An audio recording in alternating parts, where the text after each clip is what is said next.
welcome back to yet another Chris the Fish 03 video. We're on a roll so far. In this one, it's going to be as I promised in the last one, if you have seen it. If not, go and watch it. But in this one, it is a case of the planted tank has been moved.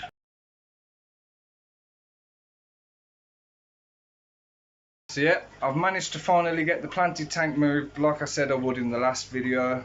Thank you very much, Sam, for helping me. And I've got to say, throughout this whole process, all the time, the money, the effort that's been put in, I just want to give a massive thank you and a shout out to my missus Lisa. She has put up with so much that not a lot of women would, especially girlfriends. So if it wasn't for her, I wouldn't be able to do any of this, because most women would just say no, or they'd bugger off and leave you. But trust me, I've got to keep her there.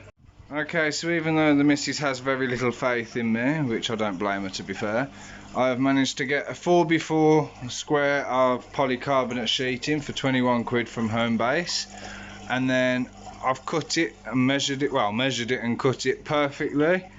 Oh yeah. So all I got to do is put like a little handle on, or whether I want to put a feed slider in or something like that. Haven't quite decided, you know, like I've done with this one. But yeah, so far that is pretty damn good. Okay, so as promised, I've started on the move. So I've drained the tank as far down as I can. As I've said before, there's no shrimps left in there because the two little cichlids have eaten them all. There's still a little bit of water in, obviously, because I've got the couple of fish in there. I've got some water there to put back in, and obviously the rest of it will be topped up, so it's going to be a bloody big water change. And I'll be using the kitchen tap again so I can make sure it comes out with warm. I've got this space cleared and ready, so that tank can just go straight there, and then I've got to clear all this section ready for when we want to move the 5 foot over. And these pair are still doing fantastic. There's a bit of gurgling from the one stem pipe on that tank, but other than that, they're doing a hell of a lot better. I don't know how well you can see it, but there's like a lot of oxygen bubbles in this one, all the little micro bubbles, whereas this one is like crystal clear. So yeah, I've just got to figure out why this one's going all bubbly and oxygenated. Not that that's a massive problem, I just like crystal clean water. Alrighty then, so I've made quite a bit of progress tonight. For starters, I've managed to move the planted tank down there, so that's looking a lot better. A massive thank you to Sam for helping me with that. So now I've just got all this lot to clear and sort out. Obviously take all the wood away and then sort it out ready for the 5 foot, because as I say, that will be drained, put onto the floor. I've got to take just the base of the tank and taking all this off, putting it on breeze blocks instead, and then sorting out a basking area. What I might do is have this tank just for like goldfish and turtles, have it at about 23, 24. We'll see what happens. We've still got to sort out a tank for here, as you already know, so that's in process. I'm just trying to find the money for it, because as I say, these have cost me a fortune. Also got my shelf up with my security camera and my air pump, looking brilliant, and it's even level as well. I've got to sort the lights out, obviously. Things like this should be on there. That's what happens when Sam comes and has a look. But yeah, as I say, yeah, look, this one as well goes on the edges. Thank you. And then also I've taken the polystyrene out of there so it looks a lot better in the middle. I got all the mats that was meant to go underneath the tanks, but because I've used the polystyrene, I've used these instead. I've just basically cut the square. I'm going to attach that to that side. I've got one in the middle. Now them, as you can imagine, aren't perfectly cut because I'm rubbish at cutting. Anybody that watches my channel will already know that. But in the meantime, it's all looking fantastic. Yes, as I say, I've got to strip all this out, strip all that out, redo it all. Then I can start looking at moving some fish over. I've got the fluval cycle stuff there, so I've got to put another dose of that in tomorrow. But then we're pretty much sorted. I got a double bubble bonus today. So I'm doing my fish course, as you know, And I've seen sodium thiosulfate, if that's how it's pronounced, is also used as a dechlorinator.